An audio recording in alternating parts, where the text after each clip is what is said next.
अर्थ education centre में आपका स्वागत है।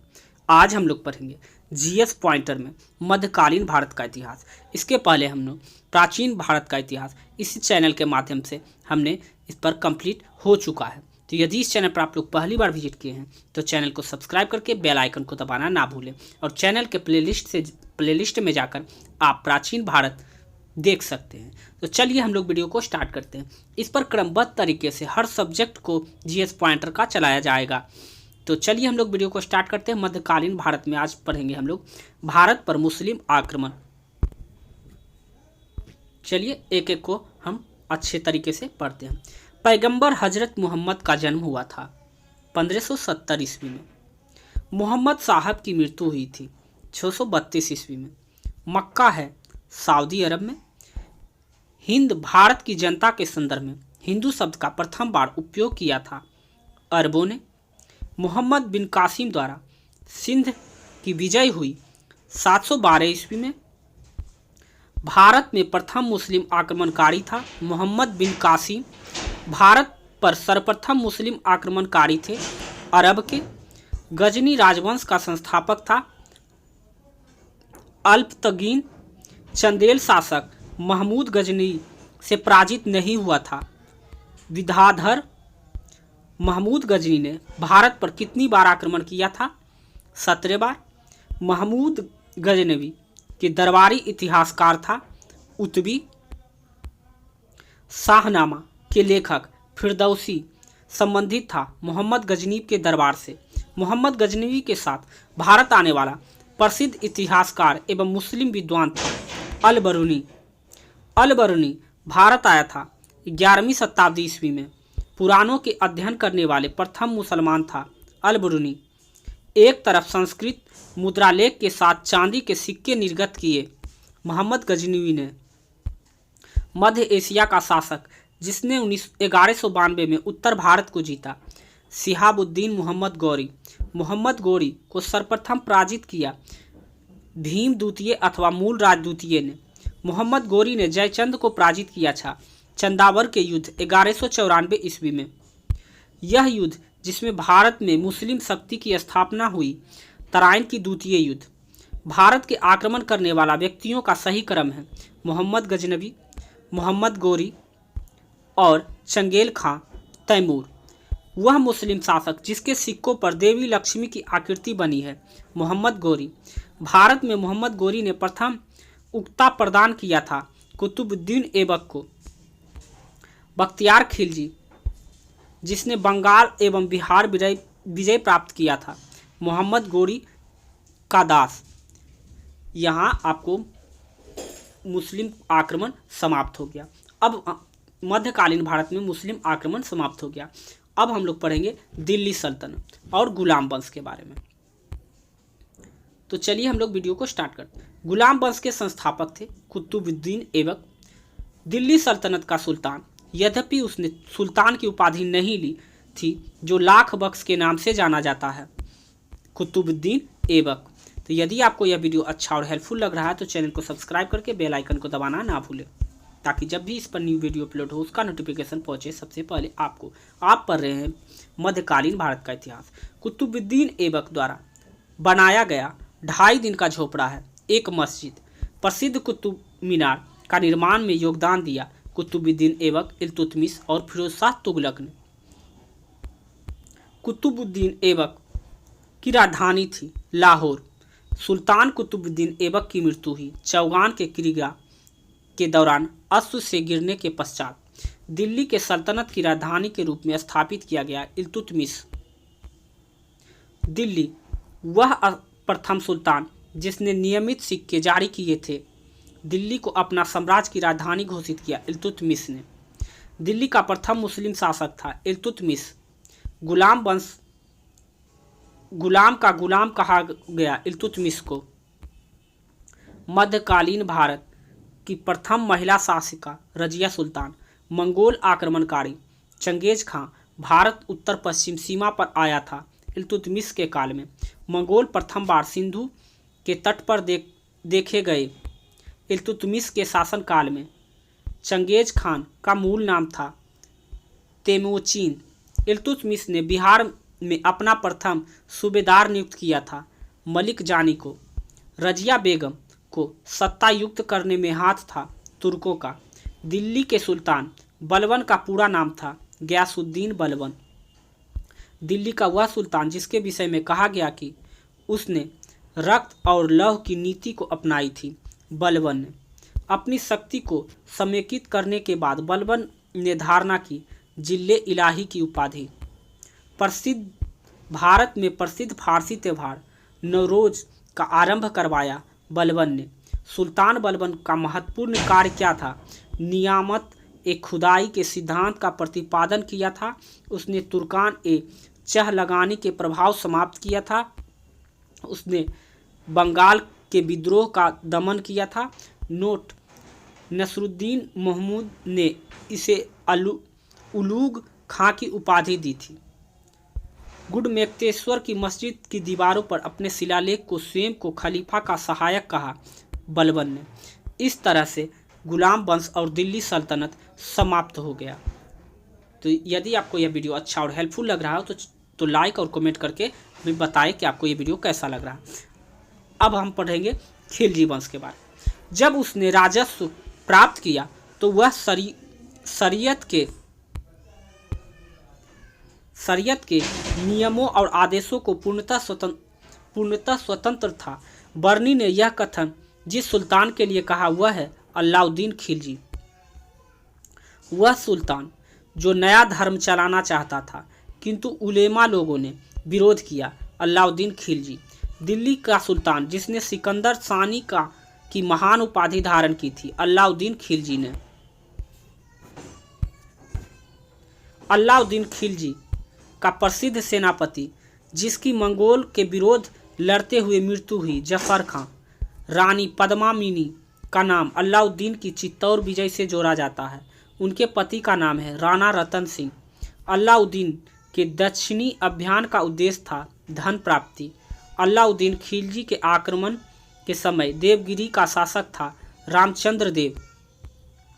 दिल्ली का वह सुल्तान जिन्होंने फसल का आधा राजस्व के रूप में दावा किया, अलाउद्दीन खिलजी। मोहम्मद बिन तुगलक, वह सुल्तान जिसके काल में खालिसा भूमि अधिक पैमाने में विकसित हुई, अलाउद्दीन खिलजी ने दिल्ली में मूल्य नियंत्रण लागू किया। अलाउद्दीन खिलजी, वह सुल्तान जिसने बाजार सुधार लागू किए थे, अलाउद्दीन खिलजी ने।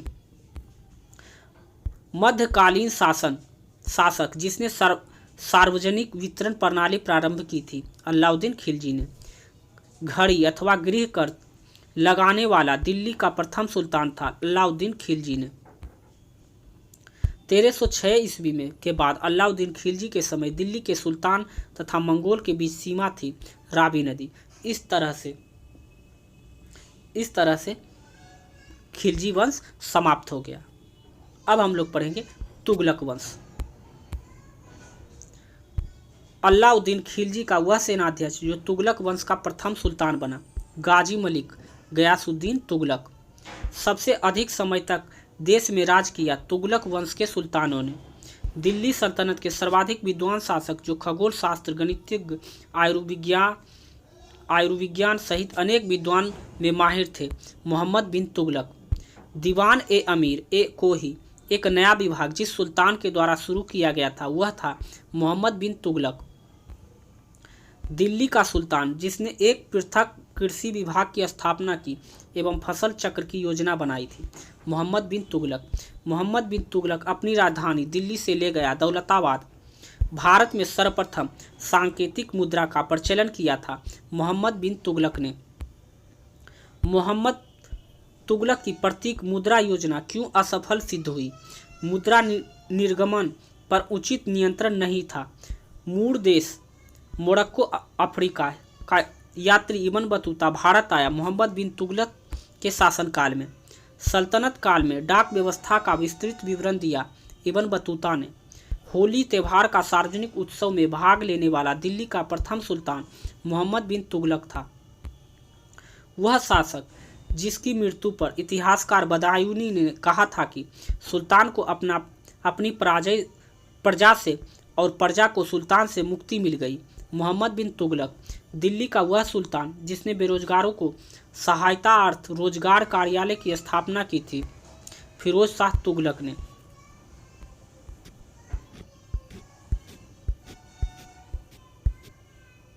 दिल्ली के सुल्तान जो दान दक्षिणा के बारे में काफ़ी ध्यान रखता था और इसके लिए एक विभाग दीवान एक खैरात स्थापित किया था। फिरोज शाह तुगलक ने वह सुल्तान जिसके दरबार में सबसे अधिक गुलाम थे। फिरोज शाह तुगलक की सुल्तान ने एक अलग विभाग आरिज स्थापित किया। बलबन ने सेना के घोड़ों को तागने की पद्धति शुरू की। अलाउद्दीन ने दागने की पद्धति मोहम्मद बिन तुगलक के बाद दिल्ली की गद्दी पर बैठा फिरोज तुगलक गुलामों का एक अलग विभाग स्थापित किया। फिरोज तुगलक ने सर्वप्रथम लोक निर्माण विभाग की स्थापना की थी। फिरोज शाह तुगलक ने दिल्ली का वह सुल्तान जो भारत में नहरों का सबसे बड़ा जाल का निर्माण करने के लिए प्रसिद्ध था। फिरोज शाह तुगलक हक ए सर्व अथवा सिंचाई कर लगाने वाला दिल्ली का प्रथम सुल्तान। फिरोज शाह तुगलक दिल्ली का सुल्तान जिसने ब्राह्मणों पर भी जजिया लगाया था। फिरोज शाह तुगलक ने वह सुल्तान जिसने फलों की गुणवत्ता सुधारने के लिए उपाय किए। फिरोज शाह तुगलक टोपड़ा तथा मेरठ से 2 अशोक स्तंभ लेख दिल्ली लाया था। फिरोज शाह तुगलक ने दिल्ली का वह सुल्तान जिसने इस उद्देश्य से एक अनुवाद विभाग की स्थापना की कि उसके दोनों संप्रदायों को लोगों में एक दूसरे के विचारों की समझ बेहतर हो सके। फिरोज शाह तुगलक ने राज के खर्च पर हज की व्यवस्था करने वाला पहला भारतीय शासक। फिरोज शाह तुगलक फिरोज तुगलक द्वारा स्थापित दार ए उल सफा था एक खैराती अस्पताल। दिल्ली सल्तनत के तुगलक राजवंश का अंतिम शासक था नासिर उद दीन महमूद, वह शासक जिसने शासनकाल में तैमूर ने भारत पर आक्रमण किया। नसरुद्दीन महमूद तैमूर लंग ने भारत पर आक्रमण किया 1398 ईस्वी में। तैमूर के आक्रमण के बाद भारत में राज स्थापित हुआ सैयद वंश का। इस तरह से हमारा तुगलक वंश भी कंप्लीट हो गया।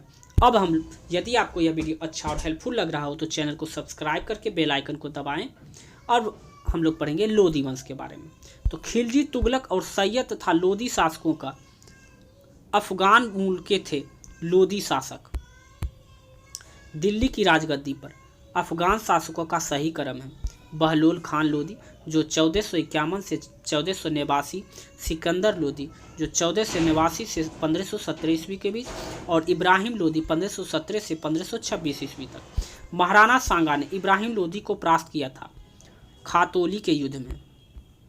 वह मध्ययुगीन सुल्तान जिसे आगरा शहर की नींव डालने एवं उसे सल्तनत की राजधानी बनाने का श्रेय जाता है। सिकंदर लोदी को गुलरुखी उपनाम से अपनी कविताओं की रचना की। सिकंदर लोदी ने अन्न के ऊपर कर समाप्त करने के लिए जाना जाता है। सिकंदर लोदी दिल्ली पर शासन करने वाला वंशों का सही क्रम है। गुलाम वंश, खिलजी वंश, तुगलक वंश, सैयद वंश एवं लोदी। बलबन, इल्तुतमिश और कुतुबुद्दीन ऐबक तथा इब्राहिम लोदी में से वह शासक जो गुलाम वंश नहीं था, इब्राहिम लोदी। इस तरह से हमारा लोदी वंश भी समाप्त हो गया। इसका पीडीएफ प्राप्त करने के लिए डिस्क्रिप्शन के नीचे हमारा टेलीग्राम का लिंक है, वहां से जाकर आप इसका पीडीएफ भी प्राप्त कर सकते हैं। विजयनगर साम्राज्य। अब हम लोग पढ़ेंगे विजयनगर साम्राज्य के बारे में। विजयनगर राज्य की स्थापना की थी हरिहर और बुक्का ने।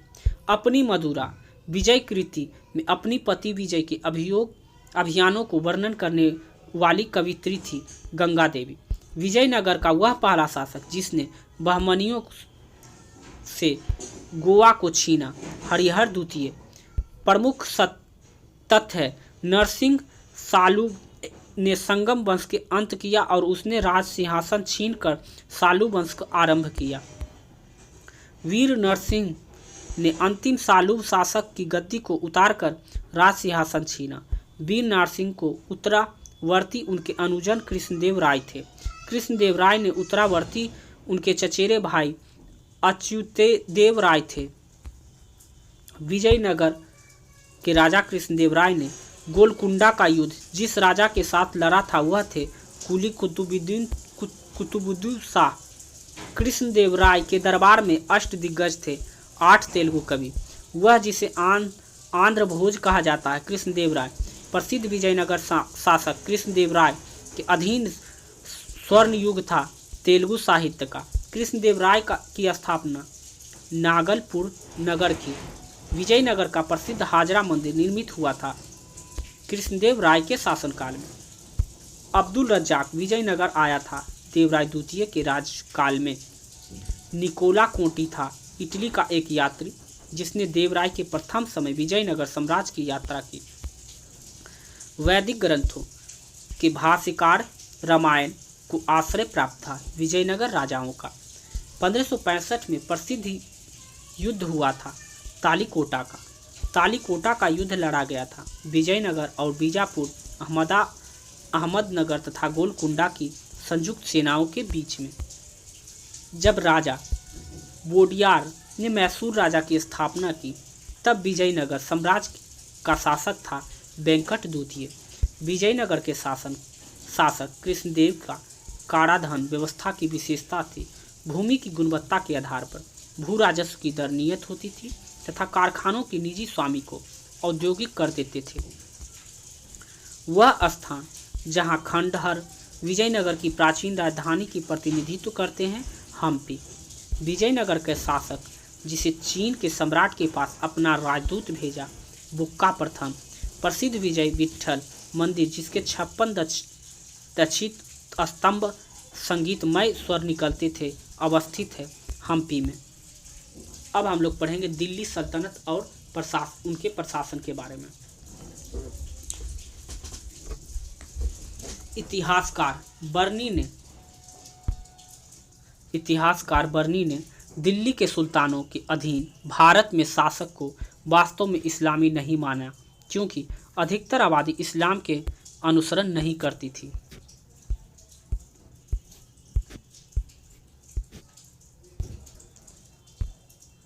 सल्तनत काल में अधिकांश अमीर एवं सुल्तान थे तुर्क वर्ग के। इक्ता क्या थी? इक्ता एक राजस्व एकत्रित करने की व्यवस्था थी। सियासतनामा इस व्यवस्था की जानकारी का स्रोत था। मुक्ति को इक्ता से एकत्रित राजस्व से सैनिक रखने पड़ते थे। विभाग और उनके संस्थापक और सुल्तान। दीवान ए बंदगान फिरोज शाह तुगलक, दीवान ए अर्ज बलबन, दीवान ए मुक्त खराज अलाउद्दीन खिलजी राजस्व विभाग, दीवान ए अमीर कोही मोहम्मद बिन तुगलक कृषि विभाग, दीवान ए खैरात फिरोज शाह तुगलक दान विभाग, दीवान ए रियासत अलाउद्दीन खिलजी बाजार नियंत्रण विभाग। कुछ विभाग और उनके कार्य। दीवान ए अर्ज सेना विभाग से संबंधित, दीवान ए रिसालत धार्मिक मुद्दों से संबंधित, विदेश विभाग भी संबंधित, दीवान ए इंसा सरकारी पत्र व्यवहार से संबंधित, दीवान ए वजारत वित्तीय मामला से संबंधित। वह राजवंश जिसके अंतर्गत विजारत का चरमोत्कर्ष हुआ तुगलक राजवंश। भूमि उत्पाद पर लगने वाले कर को इंगित करता है। खराज उस्र एवं मुक्तई। भारत का मध्यकालीन शासक जिसने इक्ता व्यवस्था प्रारंभ की थी, इल्तुतमिश ने। सल्तनत काल में भू राजस्व को सर्वोच्च ग्रामीण अधिकारी था चौधरी। सर्व कर लगाया जाता था सिंचाई पर। जवाबित का संबंध था राज कानून धर्मनिरपेक्ष से। हदीस है एक इस्लामिक कानून। सल्तनत काल में फवाजील का अर्थ था इक़्तिदारों द्वारा सरकारी खजानों की की जाने वाली राशि। सल्तनत काल की 2 प्रमुख मुद्राएं हैं, जीतल एवं टंका। टंका नामक चांदी का सिक्का चलाया था इल्तुतमिश ने। सल्तनत काल के सिक्के टंका ससगनी एवं जीतल थे चांदी के तांबा के। बगदाद के अंतिम खलीफा का नाम सर्वप्रथम अंकित हुआ अलाउद्दीन मसूद शाह के सिक्कों पर। इस तरह से दिल्ली सल्तनत के प्रशासन को समाप्त हुआ। इसके बाद हम लोग पढ़ेंगे दिल्ली सल्तनत में कला एवं स्थापत्य में। तो यदि आपको यह वीडियो अच्छा और हेल्पफुल लगा हो तो चैनल को सब्सक्राइब करके बेल आइकन को दबाना ना भूलें। अब बात करते हैं दिल्ली सल्तनत के कला एवं स्थापत्य की। अलाई दरवाज़ा का निर्माण करवाया अलाउद्दीन खिलजी ने। कुतुबुद्दीन एवं इल्तुतमिश अलाउद्दीन खिलजी तथा फिरोज शाह तुगलक में से वह जिसने कुतुब मीनार का निर्माण में योगदान नहीं दिया अलाउद्दीन खिलजी ने। वह सुल्तान जिसने कुतुब मीनार की 5वीं मंजिल का निर्माण कराया फिरोज शाह तुगलक ने। भारत के प्रथम मकबरा जो शुद्ध इस्लामी शैली से निर्मित हुआ बलबन का मकबरा।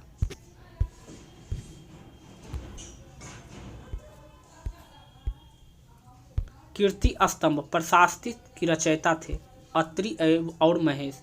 चित्तौड़ की कीर्ति स्तंभ निर्मित था राणा कुंभा के शासनकाल में। स्थल और स्थापत्य। दिल्ली में कुब्बत उल इस्लाम, जौनपुर में अटाला मस्जिद, मालवा में जहाज महल। वास्तुशैली और संबंध राजवंश। मेहरबान की निचली सतह पर महाकली खिलजी। अष्टभूमि मकबरों की उदय तुगलक। स्तंभों की बेदी गोई प्रयोग विजयनगर और झुकी हुई दीवारों के साथ विशाल मुख्य द्वार सर की। इस तरह से दिल्ली सल्तनत का कला समाप्त हो गया। अब दिल्ली सल्तनत के साहित्य के बारे में हम लोग पढ़ेंगे। इसमें टॉपिक वाइज अलग अलग कर कवर किया गया है। तो आज के लिए बस इतना ही। इसको हम लोगों ने 3 पार्टों में समाप्त करेंगे। तो यहाँ पर आज प्रथम पार्ट समाप्त होता है। तो यदि आपको यह वीडियो अच्छा और हेल्पफुल लगा हो तो चैनल को सब्सक्राइब करके बेल आइकन को दबाना ना भूलें। मिलते हैं हम लोग नेक्स्ट वीडियो में। अभी के लिए बस इतना ही।